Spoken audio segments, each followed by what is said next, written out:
alunos, tudo bem? Nós estamos aí na Semana da Independência do Brasil, e essa semana nós vamos refletir um pouco sobre esse momento da história do nosso país. Então, a independência do Brasil, ela acontece em 1822, tendo como grande marco o Grito da Independência, que foi realizado por Pedro de Alcântara, D. Pedro I, durante o primeiro reinado, às margens do rio Ipiranga, no dia 7 de setembro de 1822. Com a independência do Brasil declarada, o país transformou-se em uma monarquia com a coroação de D. Pedro I. Então, estamos aí aproximando aos 200 anos de independência, do nosso Brasil.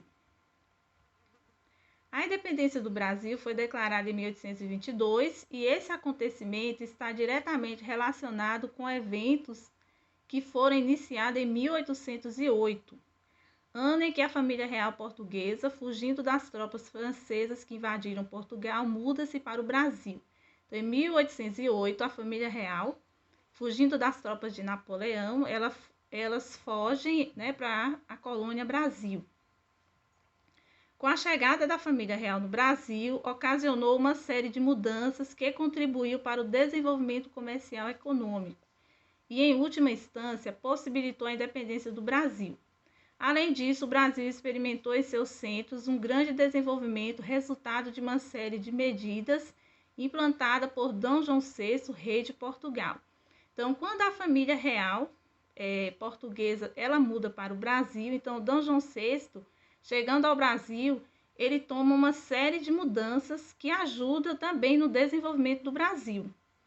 Então, instalados no Rio de Janeiro, que foi onde a família real se instalou quando chegou ao Brasil, o rei português autorizou a abertura dos portos brasileiros às nações amigas e permitiu o comércio entre os brasileiros e os ingleses como medida de destaque no âmbito econômico. Lembra que o Brasil, enquanto colônia, ele só poderia comprar de Portugal. Então, todos os produtos que chegavam ao Brasil eram vindos de Portugal. E com a mudança da família real para o Brasil, então muda um pouco esse cenário. Não porque D. João VI era tão bonzinho assim, mas quando a família real vem para o Brasil, ela não vem sozinha. Então, D. João VI, ele traz toda a sua comitiva, todos os seus ministros, e esse povo vivia em alto padrão de vida lá em Portugal. E chegando ao Brasil, eles precisavam manter esse padrão, eles precisavam comprar artigos de luxo, eles precisavam de biblioteca, eles precisavam de manter o padrão de uma elite. E aí, D. Pedro decide abrir os portos para comprar produtos também de outras nações. Foram criadas também na época bibliotecas, foram criadas escolas, A primeira escola regular de língua inglesa foi dessa época em que a família real esteve no Brasil. Então, houve um certo desenvolvimento no Brasil, fruto aí dessa vinda da família real. Entre outras medidas que foram tomadas pelo rei português, demonstrava uma clara intenção de modernizar o país como parte de uma proposta que fizesse o Brasil deixar de ser apenas uma colônia portuguesa, tornando-se de fato parte integrante do Reino de Portugal.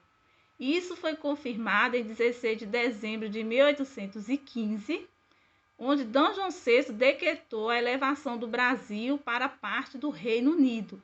Então, o Brasil deixava de ser uma colônia de Portugal e passava a ser parte do Reino de Portugal. Isso, na prática, significou que o Brasil deixava de ser essa colônia, e aí o Brasil passou a ser chamado de Reino Unido de Portugal, Brasil e Algarves. Algarves era uma outra colônia portuguesa, e até hoje o Algarves faz parte ainda do território português. Essa medida era importante para o Brasil e, segundo alguns historiadores, essa medida tinha como objetivo principal evitar que o Brasil seguisse o mesmo caminho revolucionário dos Estados Unidos. Lembrando que os Estados Unidos eram aí colônias, eram 13 colônias da Inglaterra e que encabeçou aí um processo de luta pela independência e conseguiu se tornar independente. Então, D. João VI, com medo de que isso acontecesse no Brasil, porque já havia um descontentamento no Brasil com relação a Portugal, já existiam alguns movimentos de independência no Brasil, e para que isso não se concretizasse, D. João VI, mudando para o Brasil, ele decide tornar o Brasil parte do governo português, né? Levar o Brasil à categoria de reino, para que desse aí um cala-boca naqueles grupos, né, pró-independência que existiam no Brasil na época. A presença da família real no Brasil havia proporcionado grandes avanços, mas ainda assim demonstrava insatisfação. Aconteceram, né, por meio da Revolução Pernambucana, em 1817, e a mudança da família real para o Brasil havia resultado em um grande aumento de impostos, interferido diretamente na administração das capitanias. Então, o Brasil era dividido em capitanias, né, que deviam pagar alguns impostos para Rio de Janeiro, né, que era a sede, né, da colônia, agora a sede de parte do reino. E com essa família e companhia vinda para o Brasil, precisava manter ali o luxo, né, de toda essa gente. Então, uma das medidas tomadas pelo governo foi o aumento de impostos. E isso causou ainda mais insatisfação, né, nas camadas pró-independência do Brasil na época. Portugal vivia também uma forte crise, tanto política quanto econômica, né, causada aí pela invasão francesa. Além disso, havia uma forte insatisfação em Portugal por conta das transformações que estavam acontecendo no Brasil. Quando o Brasil é levado à categoria de reino, Portugal fica meio que enciumado, porque o Brasil passava a ter alguns privilégios, o Brasil estava se desenvolvendo, a sede do governo português estava no Brasil, e isso causou uma grande insatisfação em Portugal. A Revolução Liberal do Porto eclodiu em 1822, então todo esse descontentamento português resultou aí nessa revolução que aconteceu. Ela foi organizada pela burguesia portuguesa, inspirada em ideais liberais. Um dos grandes objetivos dos portugueses era o retorno do rei para Portugal, porque na visão deles, Brasil não devia ser, né? Brasil era uma colônia que acabava de receber o título de nação e não era justo que o Brasil ficasse sendo a sede do governo português. Então, eles exigiam, né, que Dom João voltasse, né, com sua comitiva para Portugal. Outras reivindicações importantes dos portugueses foi a exigência de restabelecimento do monopólio comercial sobre o Brasil. Essa exigência causou grande satisfação no Brasil, uma vez que demonstrava a intenção dos portugueses a permanecer com laços coloniais com relação ao Brasil. Então, quando D. João VI ele abre os portos para as nações amigas, o Brasil começou, né, a ter essa liberdade de comprar de outras nações. Quando a elite portuguesa exige novamente o monopólio comercial no Brasil com Portugal, então o Brasil ia voltar novamente àquela condição de colônia, né? Ou seja, perderia esses privilégios de nação e voltaria a depender comercialmente de Portugal. Na viagem de D. João VI, cerca de 4.000 pessoas retornaram para Portugal. Então, entre a família real, né, ministros, né, toda a parte da administração que havia vindo com ele para o Brasil, volta novamente para Portugal. O rei português, além disso, levou para Portugal uma grande quantidade de ouro e diamantes que estava nos cofres do Banco do Brasil. Lembrando que naquela época, uma nação, né, para ela ser poderosa, né, a condição financeira de uma nação era medida pela balança comercial estável, era medida também pelo exército, a condição do exército que ela tinha, e também pelo metalismo. O que era o metalismo? Era ouro, prata, diamantes, metais preciosos, né? Hoje, uma nação, para ela ser rica ou bem desenvolvida, são avaliados outros fatores, como o índice de desenvolvimento humano, produto interno bruto, né? A condição também financeira, né? Condição e valores que o país possui. Naquela época, as riquezas do país eram o metalismo. No caso de Brasil, era muito ouro e muito diamante. E quando a família real ela retorna para Portugal, ele faz esse limpa no Banco do Brasil e leva, né, toda aquela economia que o Brasil tinha na época. Então, o Brasil fica numa condição difícil. O processo de independência do Brasil aconteceu, de fato, durante a regência de Pedro de Alcântara no Brasil. As cortes portuguesas, que eram instituições formadas pela burguesia portuguesa, tomaram algumas medidas que foram bastante impopulares aqui, como a exigência da transferência das principais instituições criadas no período joanino, que foi o período em que a família real permaneceu no Brasil. Então, com a ida de Dom Pedro a Portugal, ele deixa no Brasil como príncipe regente o seu filho Dom Pedro. Só que isso ainda não supriu aí as exigências dos portugueses. Eles queriam também que o rei levasse para Portugal as instituições criadas aqui no Brasil durante o período em que eles ficaram aqui, como bibliotecas, algumas escolas, né? Então, todas essas instituições, eles queriam que fossem todas tiradas do Brasil, ou seja, o Brasil voltaria novamente à condição de colônia, né? 100% dependente de Portugal. E exigia também que Portugal enviasse mais tropas ao Rio de Janeiro para forçar Dom Pedro a retornar a Portugal. Então, eles não queriam em condição nenhuma que o Brasil ficasse na condição de reino. Essas medidas, junto com a intransigência dos portugueses no decorrer das negociações com representantes brasileiros e do tratamento desrespeitoso em relação ao Brasil, fizeram com que a resistência dos brasileiros com os portugueses aumentasse e reforçou a ideia de separação com alguns locais do Brasil, como no Rio de Janeiro. A exigência do retorno de Dom Pedro para Portugal resultou em uma reação instantânea no Brasil. Então, é claro também que as elites brasileiras começaram a se organizar, né, já para o processo de independência. Supostamente motivado por Dom Pedro, né? Então, aí Dom Pedro ele resistiu, né, a ficar no Brasil. A elite portuguesa exigia o retorno de Dom Pedro. Só que Dom Pedro era influenciado por essas elites brasileiras que convenceram ele a ficar. E aí ele definitivamente decide ficar no Brasil, né? Supostamente motivado por isso, né, Dom Pedro disse palavras que entraram para a história, né, aquela célebre frase de Dom Pedro: como é para o bem de todos e felicidade geral da nação, eu estou pronto, diga ao povo que fico, né? E essas palavras foram ditas por Dom Pedro. De toda forma, esse acontecimento marcou o dia do fico.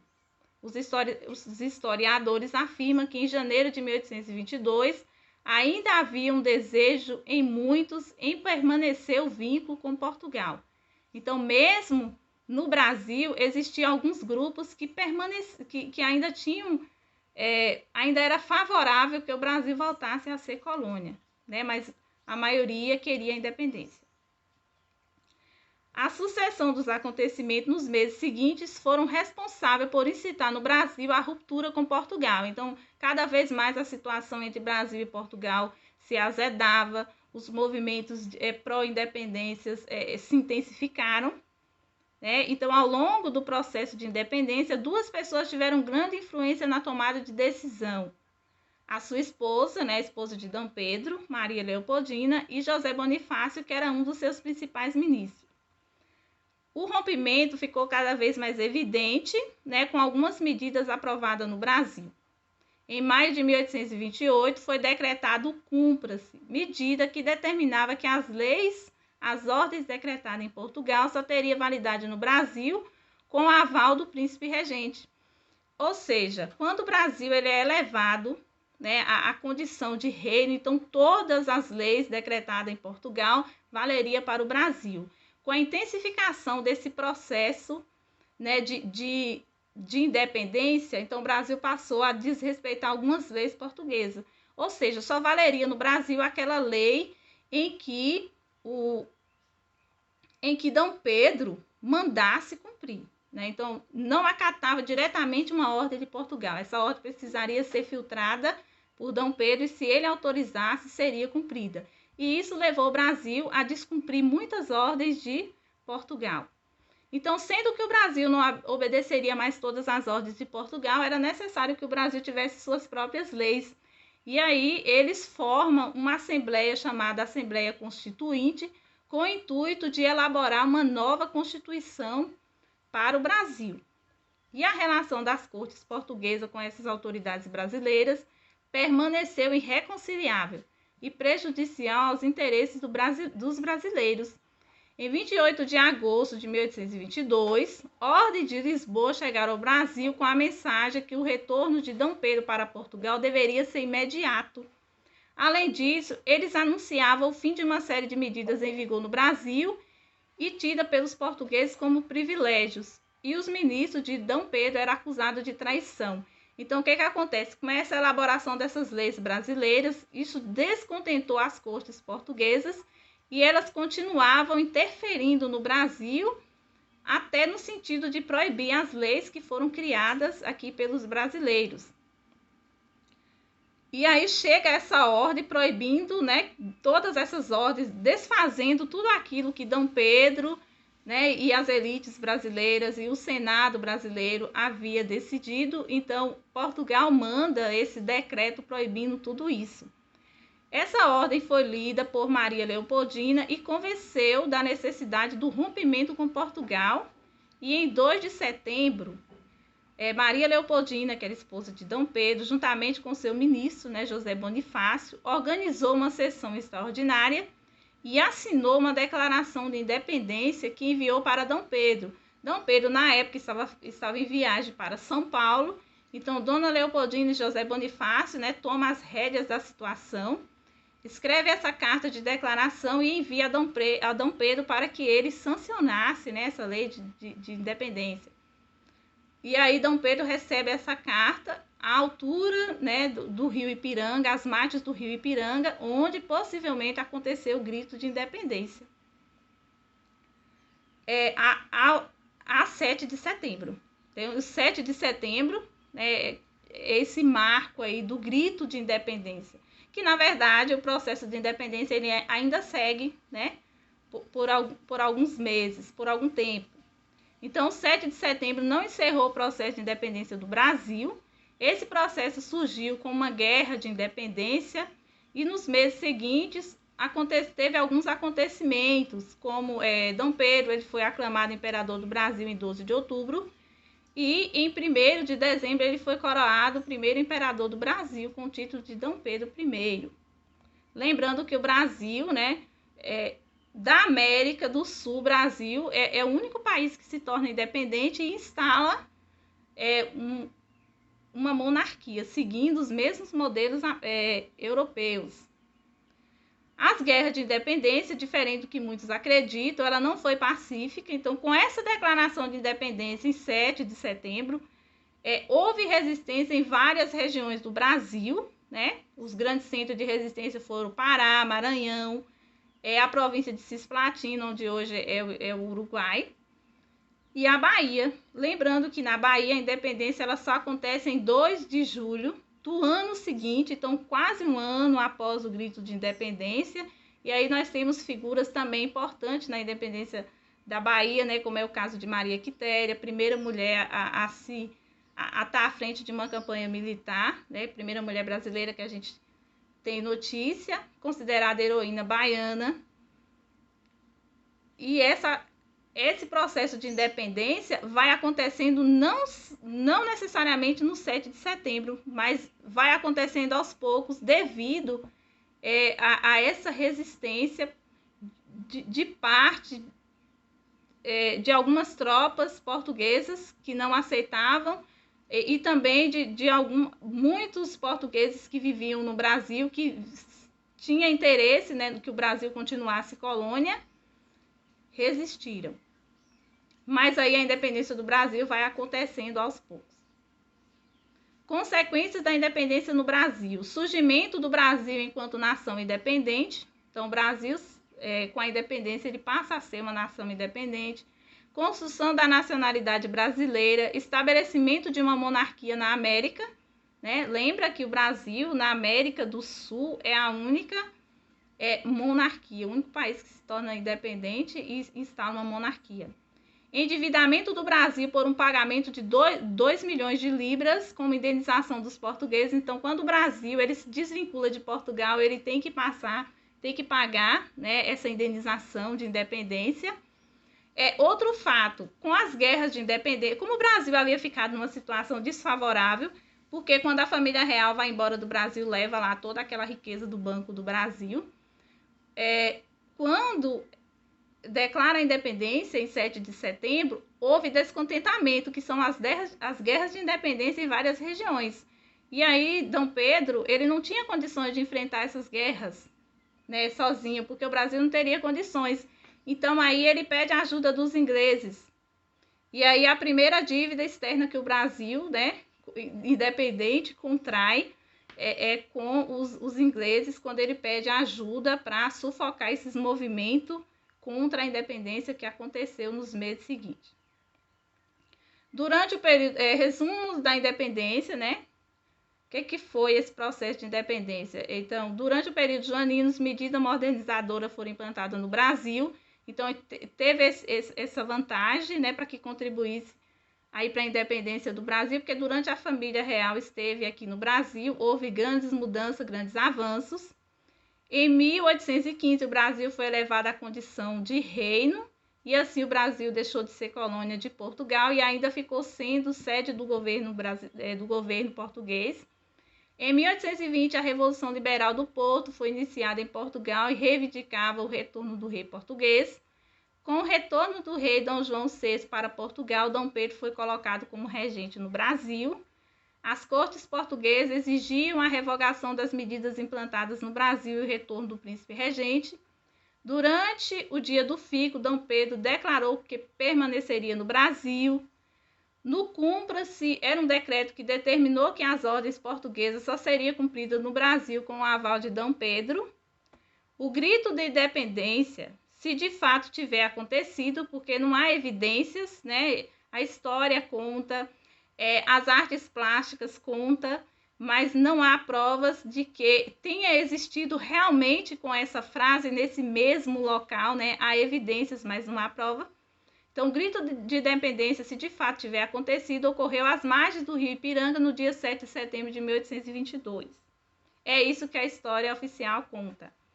Em 12 de outubro de 1822, Dom Pedro foi aclamado imperador e no dia 1º de dezembro de 1822 ele foi coroado Dom Pedro I. Houve conflitos após a declaração de independência na Bahia, no Pará, no Maranhão e na Cisplatina. A gente percebe que esse processo de independência ele não foi 100% pacífico, ele não aconteceu